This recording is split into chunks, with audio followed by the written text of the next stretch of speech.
Gosh, you just kind of feel that like refreshing in your heart right now. I kind of, as we were just worshiping, I just felt like, man, in the room, like, I just felt my heart like almost aligned again. Like, gosh, at the end of the day, God, it's not even about what I do. It's not about the exploits. It's just even about just knowing you. And I felt that reminder as we were just worshiping, as we were just praising him and lifting up his name in the room, that was kind of, God was centering our hearts to go back to the beginning of it all. Go back to kind of the start of it all. Why we're even here in this room is because Jesus encountered all of our lives, he encountered our hearts. He made us new. And from that encounter, from that place, are we even compelled to go? And so kind of what we're going to do is I'm going to invite Jacob, but we just wanted to kind of show a video real quick. So check it out.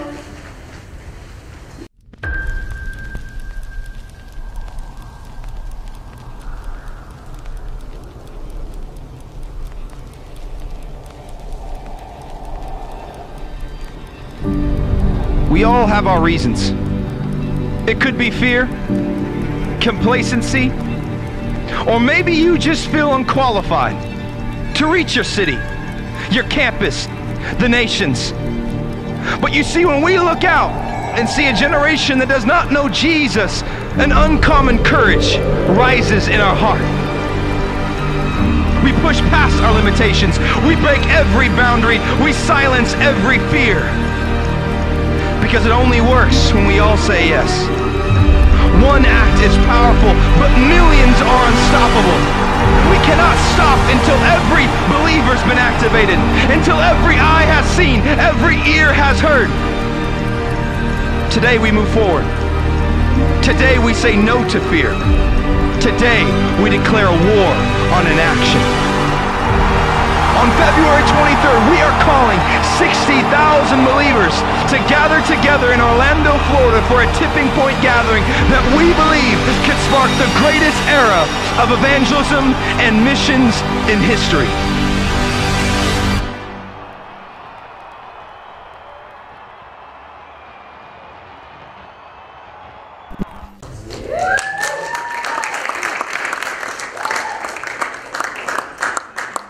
I get chills every single time. I'm so cold, I'm putting my jacket on. I'm just kidding. I am cold because I'm skinny and I can't do anything about it. So I wear a jacket everywhere I go, even in this Florida weather. True story. You get weird looks. People are like, you're wearing a jacket. It's like, yeah, I'm cold. I'm not cool, I'm cold. Well, I am cool, but more so cold. Anyways, she thinks I'm funny. Great. Thank you. All right, guys, my name is Jake Mason, and I love God so much. Can I get a woo-woo from anybody who loves God? Oh, he just changed my life forever, and I just think he's awesome. And I just want to talk a little bit about my story tonight and how it pertains to this whole thing called the Send, right? So I'm married to a wonderful woman. Her name is Catherine. We have two sons, Aiden and James. Aiden is 2 years old, James is 3 months, and we have been on the road for the last month. All right, and I know that sounds crazy, and yes, it is crazy. Okay, when you have two kids and you do anything, it's a miracle. All right, it is. Being a parent is the best thing ever, and you have to give it your guts because that's what it takes. Yeah. So the first thing that we did when we got on the road is I drove from California all the way to Texas. All right. Now I am 31 years old, and I was proud to say that before this trip, I'd never been pulled over in my life before this trip, all right? So what happens is, you know, when you're in New Mexico, okay, it's just so flat, guys. It is so flat, the roads are so straight, and all of a sudden, you're just, you know, loving God, and you're cruising early in the morning, and, you know, maybe I was praying in tongues. I don't remember. It was probably something really holy. All of a sudden, whoop, right? I see a police car in my rearview mirror, and I look down at my speedometer. I'm like, okay, here we go. So I get pulled over, right?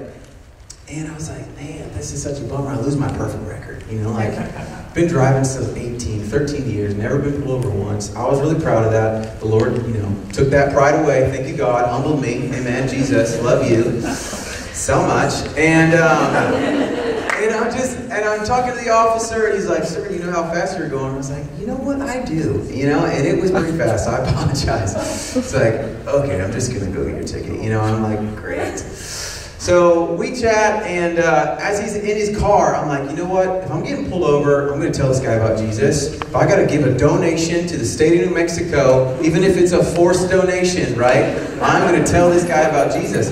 And so he comes up and hands me, you know, the papers, and I have to sign them. And as I'm signing them, you know, I'm getting up my gumption to be like, you know what? Jesus has a plan for your life, you know? And I do the wrong thing, is I flip over the papers and I see how much the donation is going to be. And in that moment, guys, I just got sad. You know, like I didn't sin. I didn't like get mad at the officer. He's doing his job.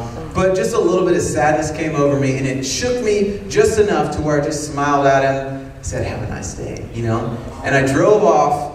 And as I was driving off, I was like, Lord, I missed my opportunity. Why didn't I just tell this guy about Jesus? Why didn't I ask him if I could pray for him? I said, God, if I get pulled over again, for the rest of my life, God, I'm going to tell the cop about Jesus. I'm in Texas. I'm in Texas. And all of a sudden, I'm talking to my buddy, right? And I'm telling him about what just happened. He is laughing his head off. He's a good friend of mine. And all of a sudden, whoop, I was like, no, dude, I'm getting pulled over again. He's like, what? Okay, call me back, man, call me back. And so I pull over, and this guy comes over, and he's like, you know you're speeding. I was like, was I? Because I was making sure that I wasn't. After getting pulled over, he's like, yeah, you were going 54 and a 50. And I'm like, in my mind, you know, I didn't make that face. I didn't make that face. But I'm like, 4 miles over the speed limit. I'm like, Jesus, I think that's illegal to get pulled over for that, right? I'm like, no way, dude, no way. And I'm sure I was in that zone, you know, where it was going from 50 to 60. I saw the sign in the distance, you know, so I'm like, oh, I just gotta speed up, you know, I gotta get up there. I don't know how it works, but this guy pulled me over, and I look over to him, I was like, man, I guess I was, you know, going a little fast. I was like, but I already got pulled over today. He's like, oh, you did? What did they get you for, you know? And I'm like, I just gave him my tickets. He like flipped through them. He's like, wow, they really got you. All right, well, why don't you get in my car? And I'm like, oh, no, dude. No, God, help me. And he's like, you said you told him about Jesus? Yes, I did. You know, in my mind, I'm like, all right, fine. If I'm giving another donation, let's go. You know, so I got in his car, and he was writing out the deal. And all of a sudden, I hear my license plate over the intercom. You know, they're saying it. And the guy just kind of chuckles, and he's like, I'm just going to give you a warning today, you know. And in my mind, I was like, I'm going to give you a warning right now, you know. So I just say, look, bro, I'm a Jesus guy. Is there anything I can do to pray for you? I'm driving across the country because I love God so much. And so all of a sudden, he's like, well, I'm Catholic. I go to church on Sundays, and I pray every morning. And he starts confessing like all this crazy stuff to me, because I guess that's what Catholics do. And so I was like, wow, this is crazy. You know, he just wants to get out of student debt. He told me he almost died last week because he pulled over another person with a California license plate who had a gun with them and had just killed someone in Dallas. So I was like, you know what? It's okay if you don't like Californians. I get it. Not the best reputation, but hopefully better now from what I did. So I pray with this guy, I get back in my car, and I blaze over to Houston. Now, what happened in the car was I had what we call in California, and maybe it's trickled over to the East Coast, I had a send it moment, okay? So I had a moment where I was like, you know what? I'm just going to send it, okay? Does anybody know what I mean when I say I'm going to send it, all right? Full send? Okay, just making sure. I don't want to assume. Presumption is a sin, okay? So the best way I can describe, you know, what it means to go full send is like if you're a lady, okay, and you're dressing up for the night, right, going to church or something, right, whatever, and you got that friend, you're like, girl, should I go for the heels or should I go for the flats? You want to have the friend who's a send-it friend, you know, who's just like, girl, you better send it, huh? You know? And of course, it's not for the dudes, right? It's for yourself, right? It's for, I'm going to wear this because I respect myself, okay? Ain't doing it for no man. Or dudes, right? Dudes, it's like you want to have that friend who's a send-it friend. It's like, should I get a small pizza or a large pizza? You know? You're like, are you kidding me? You better send it and get the large, bro. You know, like, right? Yeah, get a 2-liter cup. And so, you know, that's kind of like the send it moment. But it's become a popular saying because I believe that deep down in every single person, we want to take risk. Right? We want to do something that's a little bit like edgy. That's a little bit like, oh, I don't want people to be able to predict what I'm going to do. You know, there's something about getting a thrill of that. And I believe that that is an expression of how we were created to express our faith in Jesus. I believe faith is more appropriately spelled R-I-S-K. I really believe that. Because faith is certain of what you don't see. I don't know how it's going to turn out. Send it. Right? But what if this person says something? Send it. You know what I mean? Like, who cares? I'm going to go for it. Now, I did not always have this mindset, okay? Growing up in high school, it was so bad, guys. I was not a big fan of high school. I don't know if you guys like high school. I know we got some high schoolers in here. Can I just get a little wave if you're in high school, all right? Now, understand that as you leave high school, you will look back and say, you know what, there's people who don't know how to read, don't know how to write, so try and find some gratitude, you know what I mean? Like, some gratitude. But for me, in the moment, I was like, I have no friends, right? I was one of the only Christians that I knew in the school. And when I went to church, I was a boss. Like, I was the man.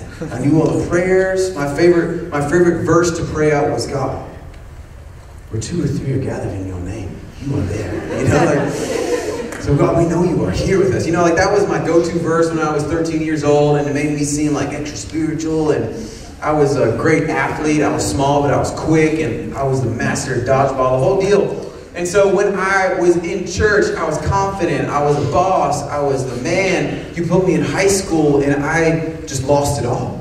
I didn't have any confidence. I was scared to my core. So much so, right? So much so that once I left class, my head was down, and I did not want to look at anybody. I didn't want to talk to anybody because I was scared of what they were going to say and how I should respond to them, right? And you're like, dude, that's so funny. No, it was really terrifying. I had this crazy anxiety, so much so that it gripped my heart that I did not want to look people in the eye, right? I didn't want to do this. I didn't want to stand up in front of anybody and say anything.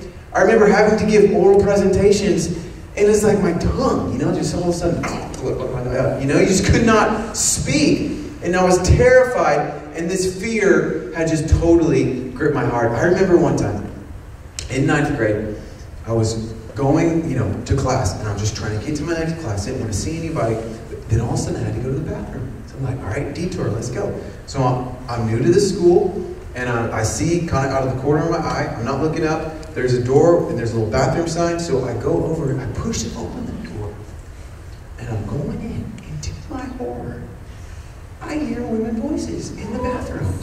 I had gone into the girls' bathroom. Now, the problem is, it gets worse.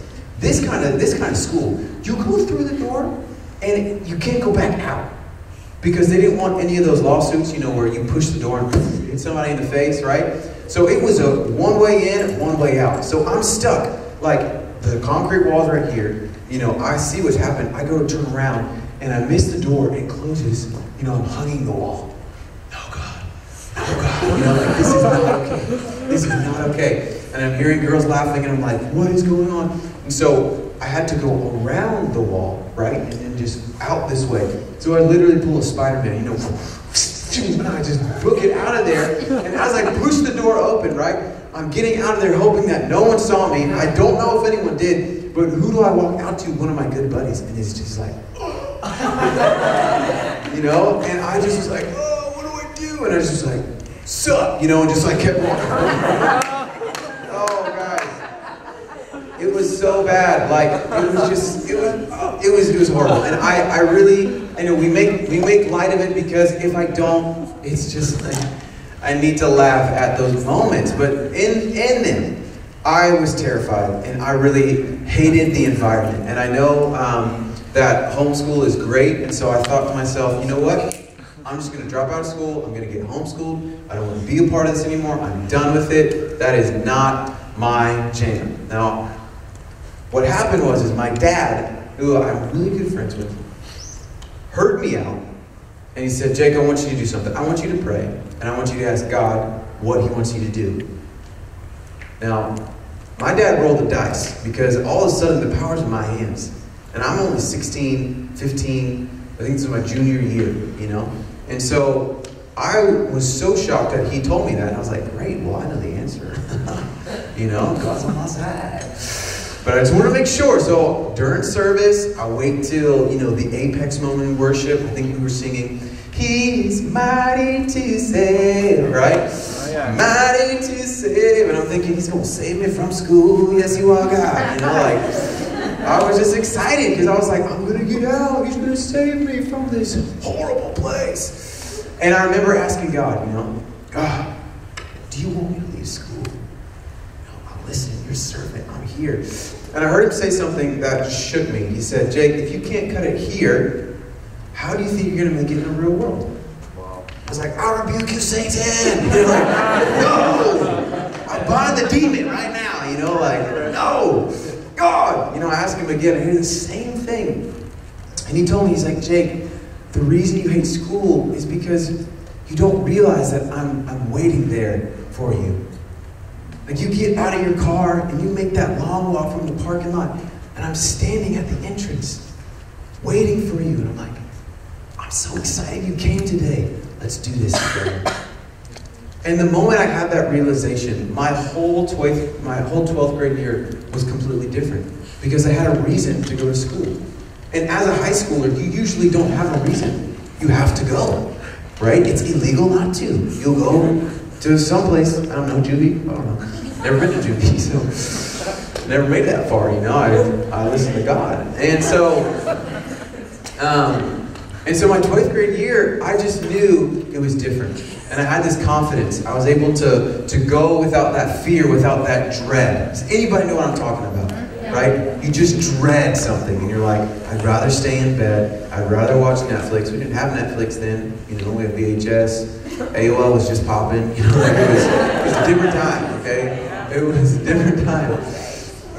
We read books, you know, it was great. So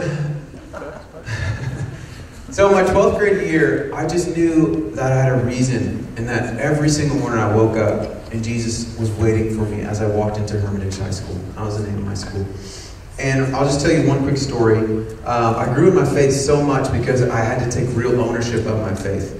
And my dad pushed me to really own my walk with Jesus. And so one of the groups that I would hang out with a lot were the skaters. Do we have any skaters? There we go, right?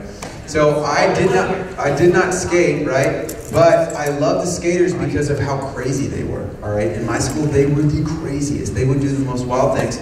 But what I loved about them is that they accepted everybody, which not every group does that. But the skaters accept everybody because every single time they get on a skateboard, they are willingly humiliating themselves, right? They are chucking themselves downstairs. They are falling on rails. They are injuring themselves, and they look like fools. So they don't care if anybody wants to hang out with them, because they're making, you know, a fool of themselves in front of everyone, and so they love everyone, all right? I've thought about this a lot because I just didn't understand why the skaters were just stoked when people were hanging out with them. It's like, because we look like fools, but you still want to talk to us.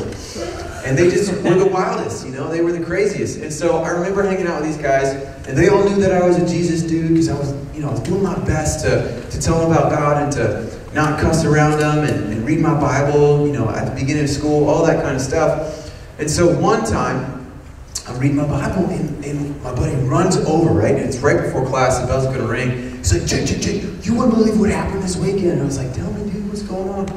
He's like, okay, so we found this sick 10 stair. I was like, nice, keep going. He's like, I want to do a kickflip down the 10 stair. I nailed it. And I was like, yes, bro. He's like, but they didn't have the camera, so I had to do it again. I was like, okay. He's like, I went up for my second try.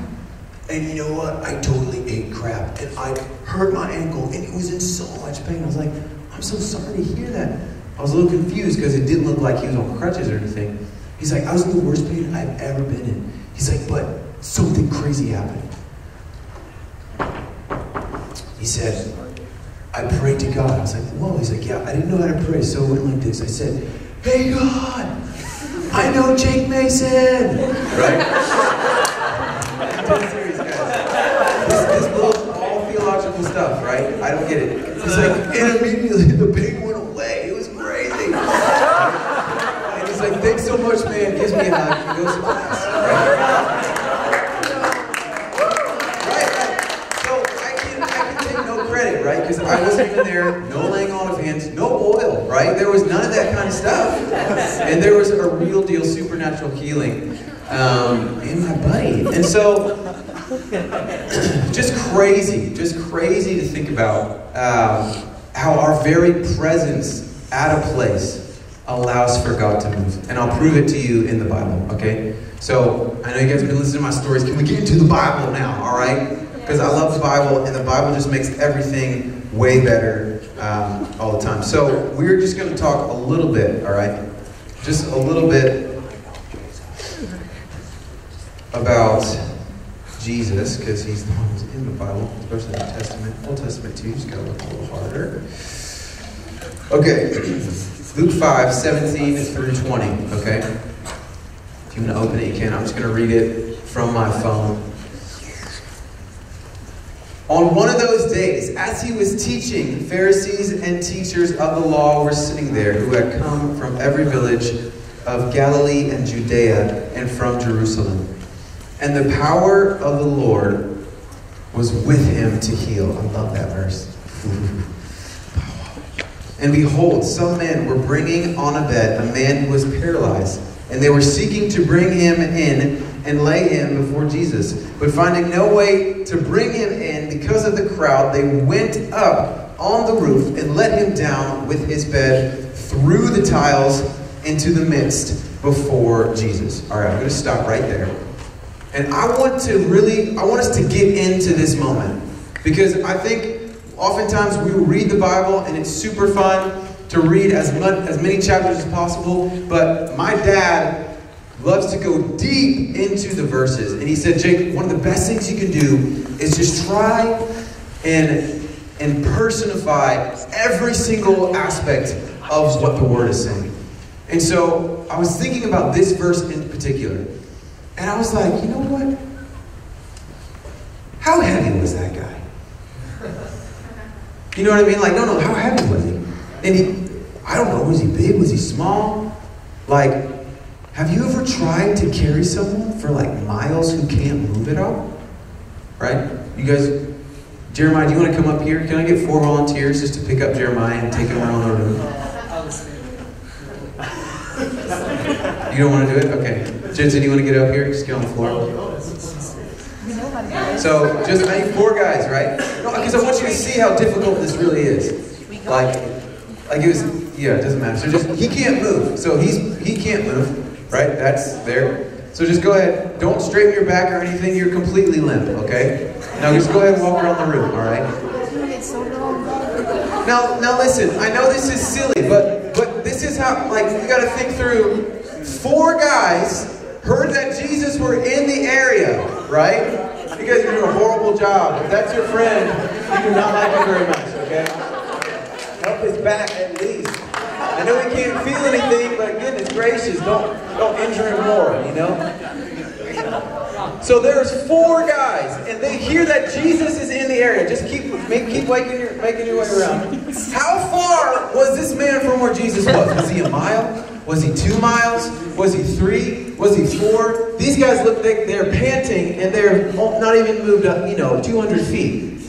Right? They're figuring something out, right? Right? But just think. You can put them down, all right? I'm not Jesus. Now we're close, all right? Good job. Thank you. Thank you thank you. Good job. Yeah, give it up for our volunteers. Good workout.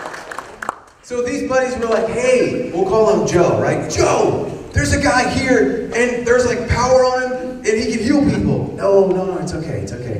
Like, I've been to, the pool. I've been to, all those places. I've not been healed. What if he doesn't heal me, right? What if you're the guy who's paralyzed? Been like that for years. The disappointment of people praying for you and it not happening, right? No, guys, don't. And they're like, too bad, bro, you can't move. We're gonna do it anyways, you know? Like, no, I'm serious. Like, the gumption to not even, like, what was Joe saying to them? Guys, please, I don't want to be paraded around the city. Everybody knows that I can't walk. What happens if I don't get healed? Then all of a sudden, I look, you know, like, it must have been almost kind of embarrassing. You know, was he excited? I don't know if I'd be excited to be walked and paraded around with my buddies saying like, where's the healing guy? Where's the healing dude? Is he over there, right? Did they go to the wrong house first? You know, like, how long did it take them to get to Jesus? And I just wondered, right? I just wondered, when they finally got there, was Jesus like knowing that, you know, because he's all knowing, he's God, that whole deal, like, was he just stalling for them, you know? Was he like, I can sense something. Somebody's coming. You know? And so they get to the house where Jesus is, and it's packed out, right? Completely packed out. They can't even get through. These people will not let the lame guy to see Jesus, right? They were so preoccupied with wanting to watch a miracle happen, right? And so these friends could have been definitely disappointed, like, won't you let us through? Get away, man. We're looking at Jesus. He's going to do something cool, you know? They're like, well, they wanted us through. Joe, we're getting you on the roof, you know? They're like, how are you going to get me on the roof? You know, like, did they have stairs? No. Do we have stairs to our roofs on the outside of the roof? You know, like, how did they get him up there, right? I'm asking a genuine question, not to be like, well, Jake, don't you know, in the pictures and the Bible stories, in the kids' book, there's like a little stair. How do we know that happened? You know what I mean? Like, did they chuck him up there? Did two guys get up there and they just kind of pull him up? And then how did the other guys get up there? I'm like, I'm really thinking through this. I'm like, this is not like some small feat. This is kind of like a big deal. And so they finally, all five get up there. I just don't know how you get like a paralyzed guy up on top of a building. That's kind of crazy. That's got to be difficult, right? And of course, the whole time Joe's like, stop, I don't want to be on top of the roof. It's high. You know, like, they're like, what do you have to worry about? You know, like, you're not going to hurt yourself.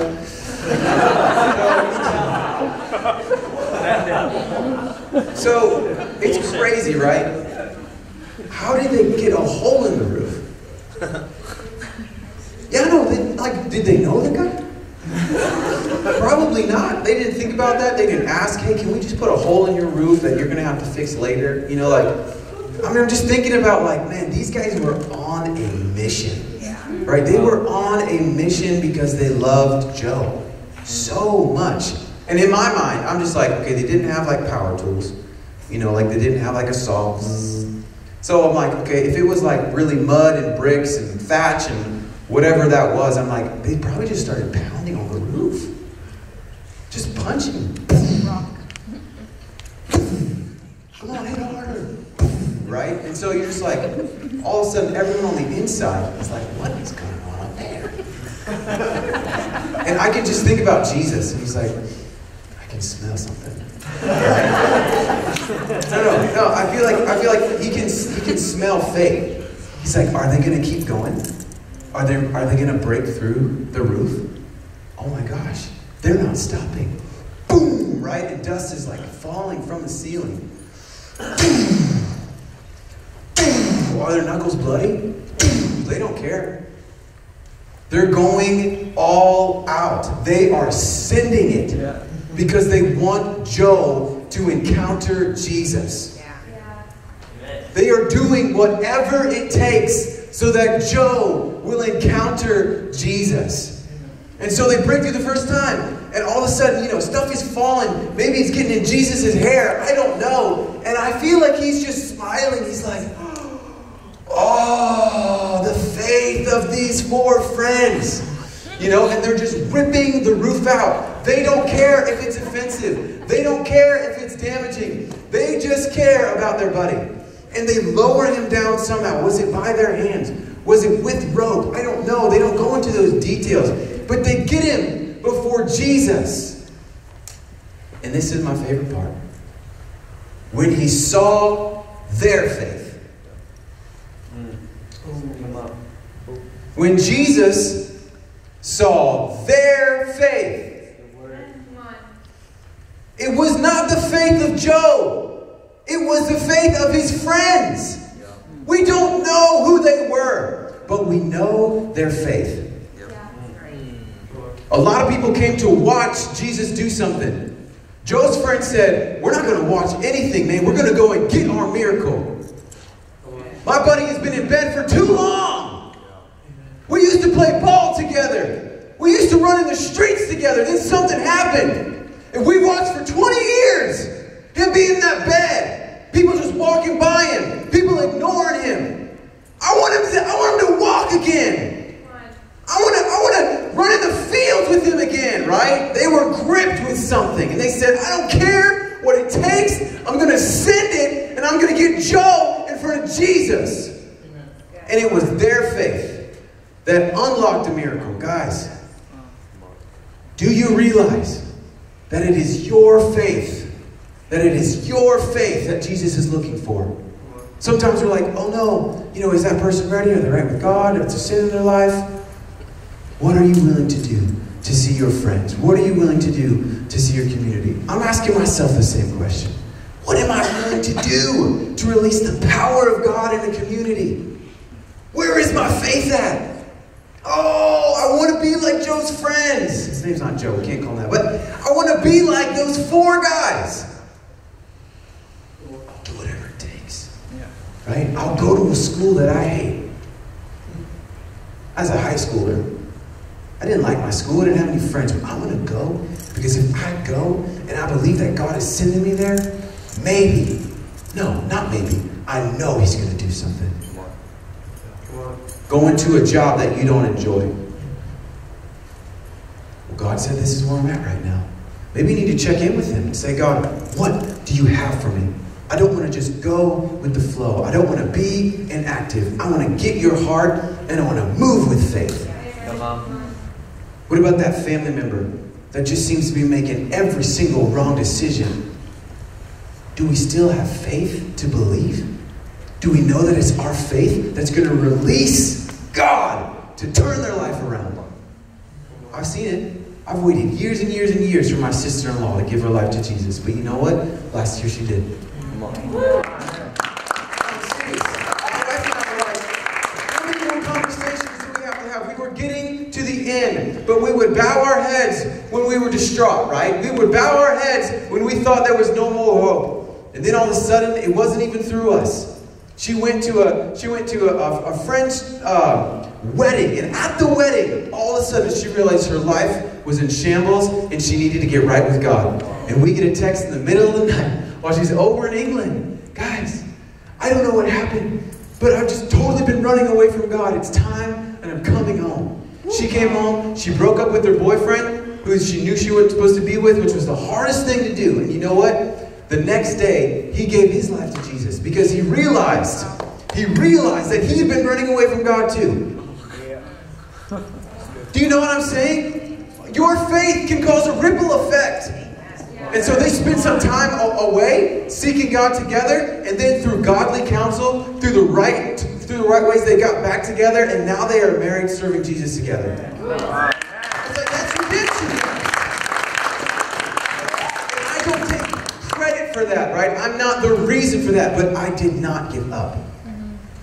And there's still other family members that I am interceding for. I'm standing in the gap.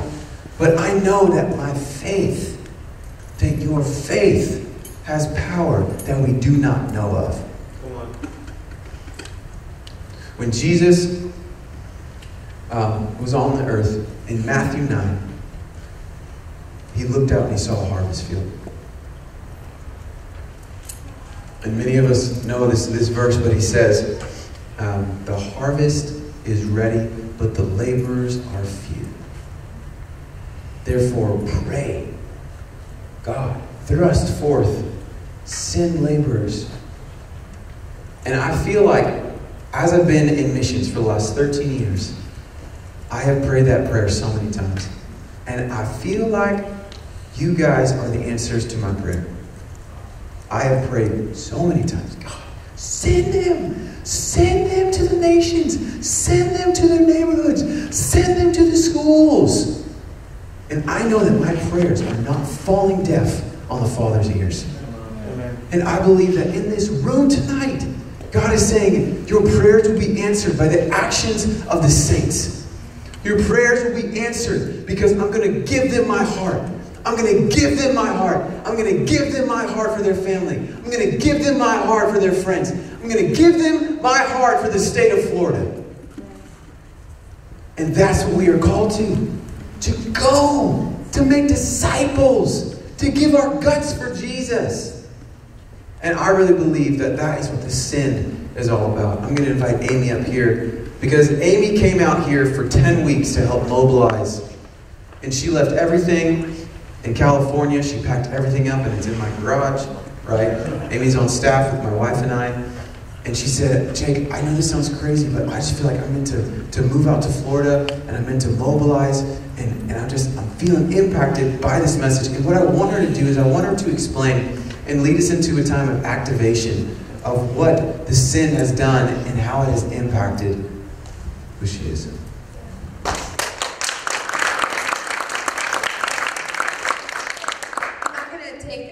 A ton of time because I feel like God really wants to move in this room and kind of hit our hearts in a way that maybe some of us haven't even experienced before.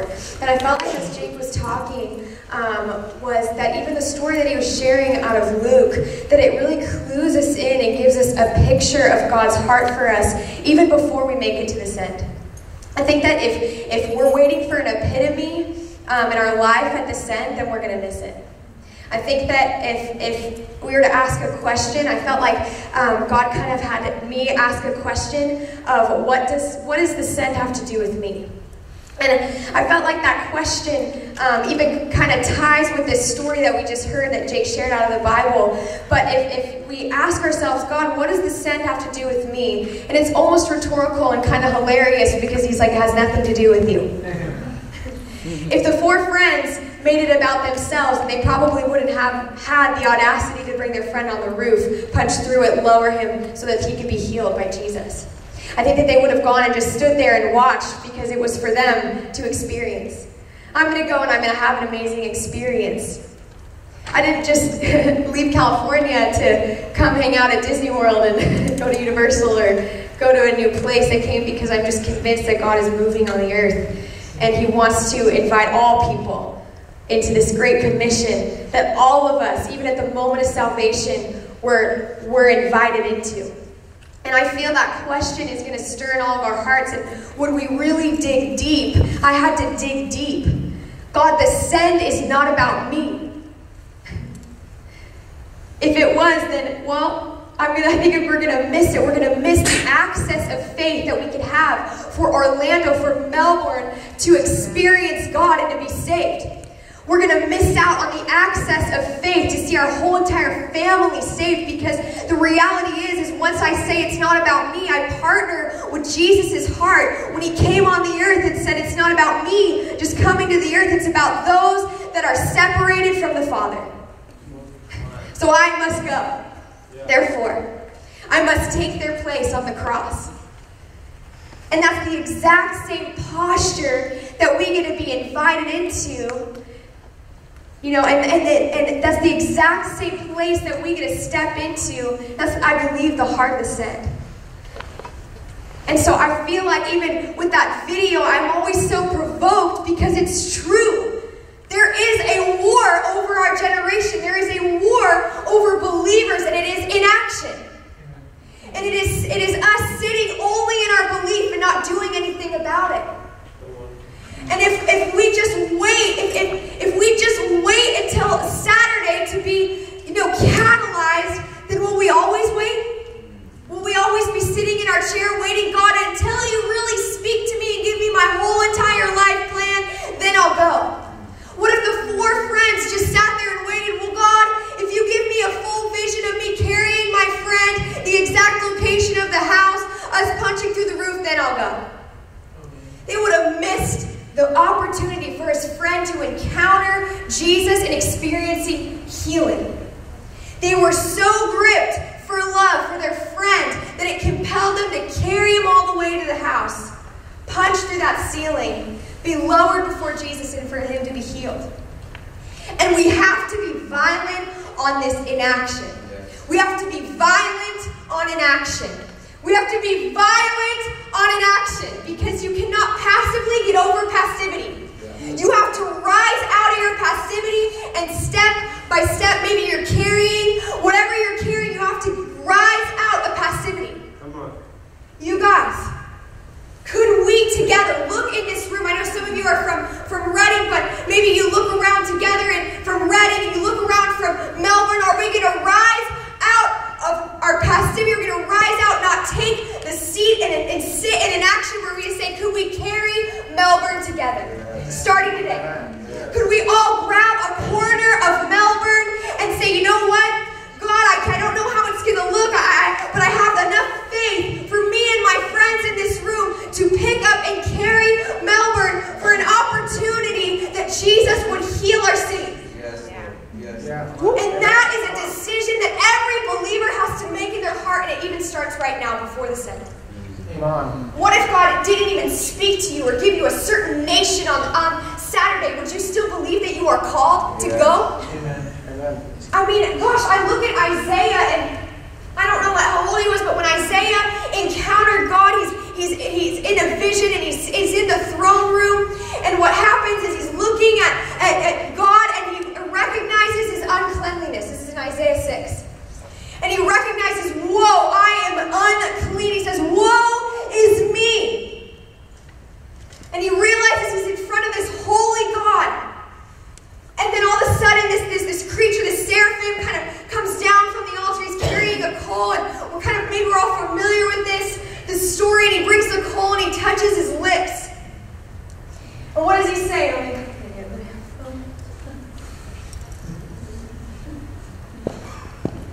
Good to have it down. It says, behold, this has touched your lips, and your iniquity is taken away, and your sin is forgiven. And immediately after this encounter that Isaiah has with this seraphim, immediately he says, your sins, your iniquity is forgiven, and he's cleansed in a moment, and he's still standing before the holy God. And what does God say right after? What does he say immediately?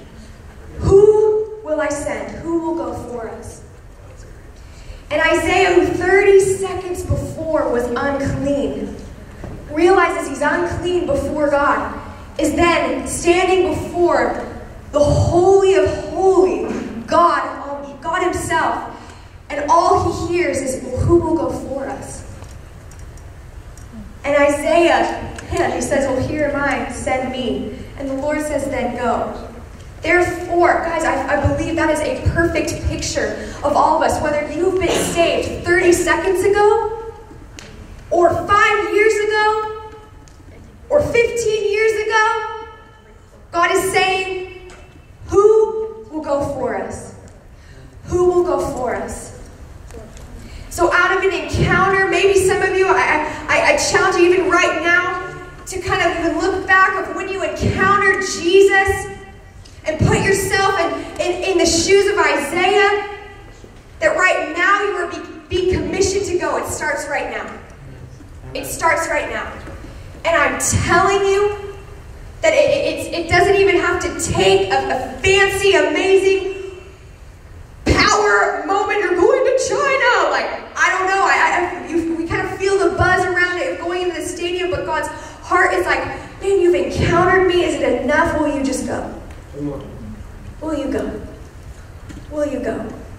And I believe out of this room that what could happen if we did adopt the faith of those 4 friends? What could Melbourne look like in 2 months? Amen. In 5 months? Yep. In a year? Yep. If we all really committed to that faith of those 4 friends to carry Melbourne. Guys, 14-year-old, 15-year-old, 16-year-old, what would Reading look like if each of you carried Reading, and with your faith, what do you believe you could see? I think God is going to heal your city through you, even as young ones. Yes. Yeah. But it starts right now, committing in our hearts and saying, God, I'm going to do it. Yes, here am I, send me. Here am I, send me. If you are feeling a stirring on your heart and you're like, I need to respond. I need to be a part of this. I want to be a part of the bigger picture. Feel like God is stirring something within me. Maybe I don't even know I don't have purpose in my life. Maybe I don't really know yet. You're like, no, I don't have to wait till Saturday. I feel like God really is confirming that there is purpose in my life. I want to go whatever it looks like. I want you to stand up. Come on. It's amazing. I think it's so important for all of us in this room to realize God's heart. To know that this is God's heart. And I feel like sometimes it's like, okay, God, Isaiah, I wonder how loud he said it when he said, here I am, send me. Or was he like, here I am, send me? But I feel like sometimes we need to almost hear ourselves to make it feel like it's real. So I kind of just want to get loud right now. Is that okay? Can we just get loud right now? Can we just really feel the weight of what we're saying yes to? I will go. My faith, I don't know what it's going to look like. Tomorrow, I don't know what the next month is going to look like. But God, here I am, send me. Here I am, send me. So right now, I just want everybody to just say this. Say, Jesus. Jesus. Here I am. Here I am. Send me. Send me. I commit. I commit To faith. to faith For what's unseen. for what's unseen. Because I believe Because I believe that you want to heal. that you want to heal. You want to set free. You want to set free. You want to save.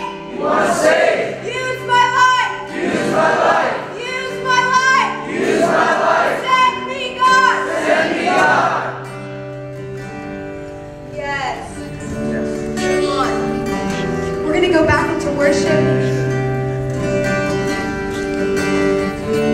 But I also kind of felt like when the Lord was speaking, we were in worship, and this verse was coming to mind. It's Philippians 3. And in this verse, in this kind of whole passage, it talks about the beginning part, how Paul is basically saying, you know what, I had it all. It looked like everything. And as I was thinking about this verse, it reminded me of Jake's story and how he was talking about how he was the man, kind of back in the day in youth group, and then he got to school and he was just kind of like afraid or whatever. But on the outside, even in church, it looked like he had it all together. It looked like he would be the guy that was going to school and preaching the gospel everywhere he went. And so here's Paul, and he's kind of explaining to the Philippians, he's like, man, it looked like I had it all. Man, I came from the Benjamin tribe. Man, I'm the guy. I'm literally the man. But he's like, but what does he say?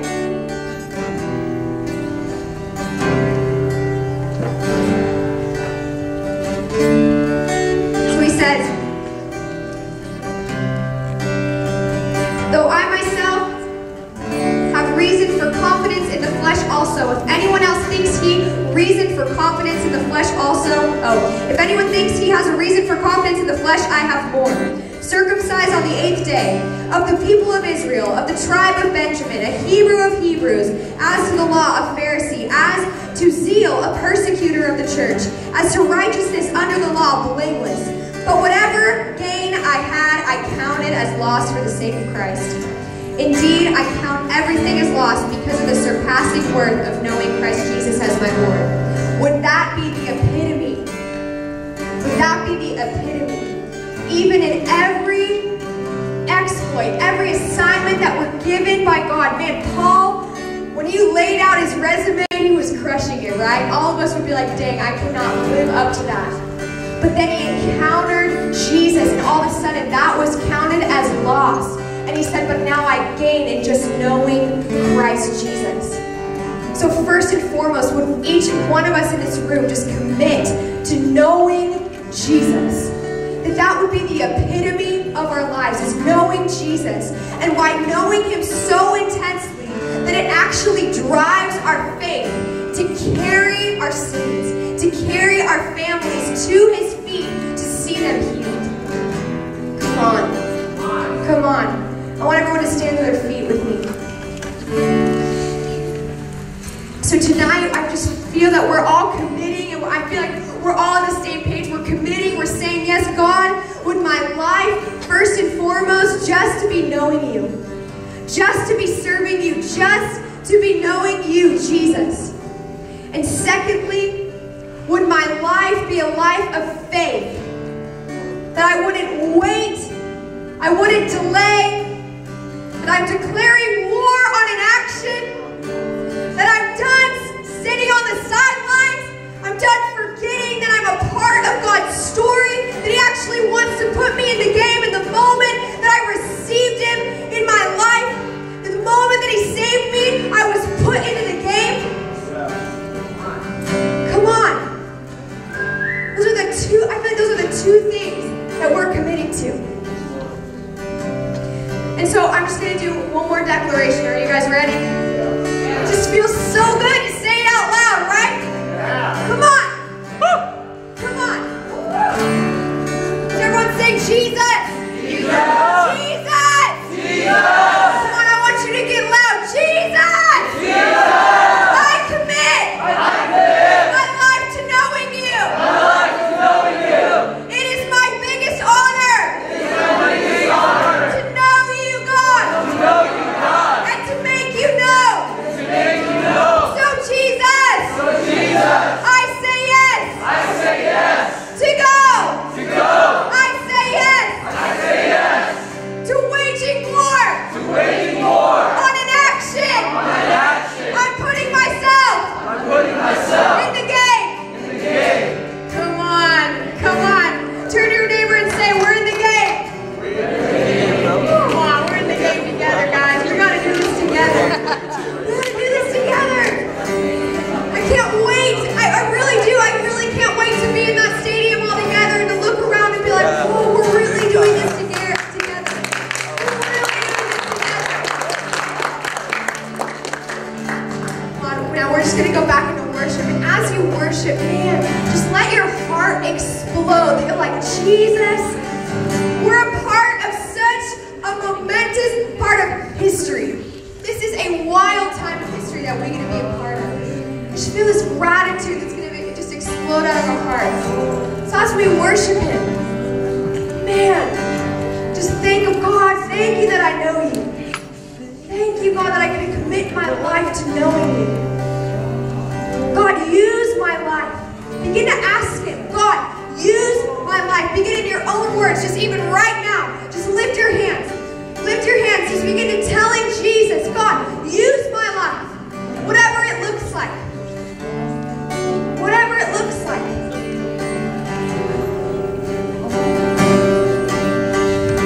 Lay it all down, lay it all down, lay it all down, lay it all down. Lay it all down, lay it all down, lay it all down, lay it all down. Let's sing that together. Lay it all down, lay it all down, lay it all down, lay it all down. Lay it all down, lay it all down, lay it all down, lay it all down. Lay it all down, lay it all down, lay it all down, lay it all down. Lay it all down, lay it all down, lay it all down, lay it all down. Lay it all down, lay it all down, lay it all down, lay it all down. Lay it all down, lay it all down, lay it all down, lay it all down. What I love to do is just I love to minister to one another. I love to pray for each other. This isn't like always an easy thing to do, to let everything go and say yes to Jesus. That's why we have each other. We're not meant to do it alone. We're meant to be together. We're meant to pick up our friends, right? We're meant to do it together. So if you want prayer tonight, could you just go ahead and just shoot your hand up, even if it's prayer for anything. And I'd love for people just to look around the room and let's just begin to minister to each other. Keep your hands up if you want prayer tonight. If you're a pastor or a CR or just feeling like you got